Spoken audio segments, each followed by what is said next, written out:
Tahlilan disebut tahlilan karena mereka mengucapkan la ilaha illallah, la ilaha illallah. Ketika mati si fulan, maka ditahlilkan hari pertama sampai hari ke-7, kemudian hari ke-40, kemudian 100, kemudian hari ke-1000. Dan ini bid'ah. Para sahabat menyamakan ini dengan meratapi mayit.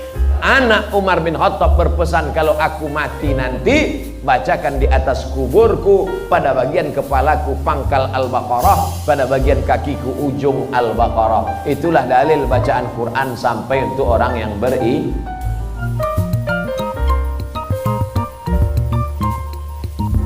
Tahlilan disebut tahlilan karena mereka mengucapkan la ilaha illallah, la ilaha illallah. Di kita ini terkenal dengan nama tahlilan atau selamatan kematian. Ketika mati si fulan, maka ditahlilkan hari pertama sampai hari ke-7, kemudian hari ke-40, kemudian 100, kemudian hari ke-1000. Dan ini bid'ah. Para sahabat menyamakan ini dengan meratapi mayit. Meratapi mayit dosa, bahkan dosa besar, disamakan, dan ini perbuatan haram dengan kesepakatan para ulama, ijma' salaf dan khalaf. Tidak ada perselisihan sama sekali dari seluruh mazhab mengharamkan tahlilan ini. Tidak ada satupun mazhab yang diikuti oleh manusia yang menyandarkan kepada mereka, yang mereka menyandarkan kepada mazhab tersebut, yang membolehkannya. Semuanya mengharamkan. Saya menulis risalah kecil dengan judul Hukum Tahlilan. Kecil. Saya berusaha untuk menjelaskan keterangan para ulama dari zaman ke zaman, dari berbagai macam mazahib, tentang permasalahan tahlilan yang haram ini. Ijma' sahabat, kemudian diijma'kan oleh tabi'in dan seterusnya, sampai al-Imam Asy-Syafi'i rahimahullahu ta'ala di kitabnya mengatakan dia membenci, yakni tidak menyukai, yakni beliau mengharamkan mengikuti guru-guru beliau dari tabi'in, tabi'ut tabi'in, dari tabi'in, dari para sahabat ridwanullah alaihim jami'an. Selamatan kematian tidak ada dalam Islam. Tidak ada mengirim bacaan Al-Quran untuk orang-orang yang telah mati, karena bacaan Al-Quran untuk orang yang hidup, agar hidup hatinya. Hidup hati adalah dengan mengijabahkan Rasulullah sallallahu alaihi wasallam.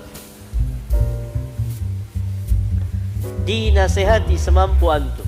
Kalau tidak, maka antum tinggalkan, tidak diikuti, dan katakan ini bukan bagian dari agama, dan ini adalah terlarang, dan ini adalah haram.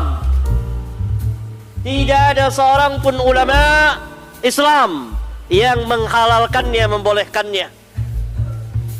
Tidak ada. Ini musim Wahabi ni. Tahlil ni kenapa? Tahlil ni ada dua. Satu dalam bab Cina buta, yang satu lagi bab kita mengucap la ilaha illallah. Okey? Mungkin yang tanya ni tahlil ni la ilaha illallah. Okey? Bila berlaku kematian, contoh pagi tadi meninggalnya mak kita, kita pun sempanglah tanamlah pukul lepas Zuhur. Malam ni kita panggil imam, panggil bila, Tok Siok, JKK, JPKK, pengurusi orang kampung 5-6 orang untuk mendoakan bagi si arwah. Hukumnya harus. Faham lagi? Kita panggil berdoa di mana tu? Berdoa di masjid, harus. Kita panggil jemput di rumah untuk berdoakan dia, harus.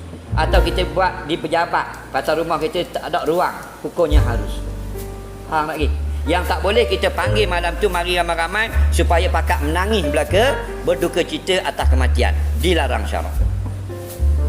Nah, jadi kalau kita panggil orang berdoa di rumah selama ni, suruh dia menangis tau.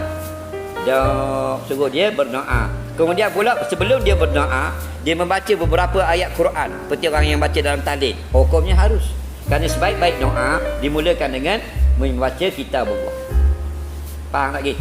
Yang tak bolehnya kita menetapkan menjadi satu kewajipan dalam agama, mesti kena buat jamu arwah, mesti kena tahlil. Itu salah. Bukan mesti. Faham tak? Harus. Okey? Ada benda yang wajib, ada benda yang harus. Okey? Yang harus itu doakanlah untuk dia. Istighfarlah untuk dia. Bawakan atas kubur pun boleh. Nabi kata istaghfiru li akhikum fa innahu al'ana yus'alu. Jangan balik bila dah tanam. Tolonglah istighfar untuk si mati ini. Padahal biasa kita istighfar untuk diri kita.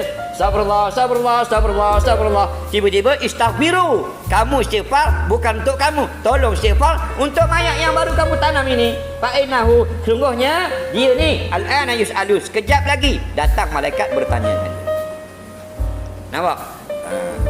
Ada orang dia kata rumah orang mati tak boleh makan. Mazhab mana rumah orang mati tak boleh makan? La ilaha illallah, la ilaha illallah, la ilaha illallah. Itu artinya tahlil. Tasbih subhanallah, tahmid alhamdulillah, takbir Allahu akbar. Tahlil la ilaha illallah.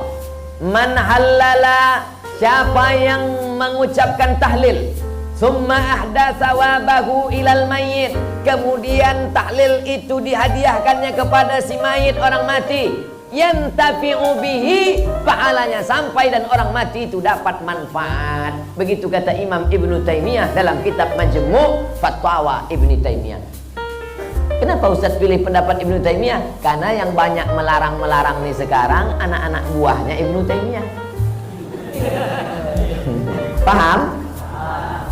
Padahal Imam Ibnu Taimiyah dalam Majmu' Fatawa mengatakan siapa yang mengucapkan tahlil dihadiahkannya pahalanya pada yang meninggal sampai. Kalau dimasakkannya bubur kacang hijau, kenapa Ustaz tiba-tiba ingat bubur kacang hijau? Oke, bubur jagung kalau gitu. Lalu kemudian dihadiahkannya pahalanya untuk almarhum. Sampai apa tak sampai? Sampai. Mana dalilnya? Mana? Kata Sa'ad, ummi matat, makku mati. Afa atasaddaqu anha, kalau aku bersedekah pahalanya sampai tak untuk emakku? Kata Nabi, tasaddaq, sampai. Sedekah enggak? Sedekah. Ayu shadaqatu afdal, apa sedekah yang paling afdal? Kata Nabi, saqyul ma', sedekah yang paling afdal mengasih air minum. Kalau air minum saja sampai, apalagi gulai bau.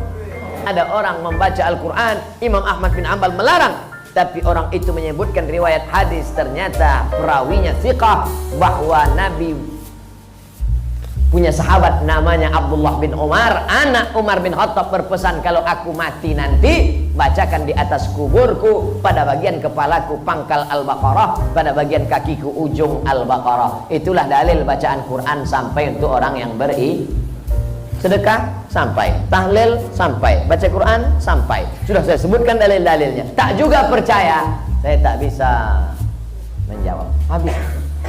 Saya cuma bisa minta nama lengkap supaya nanti kalau mati saya kirim.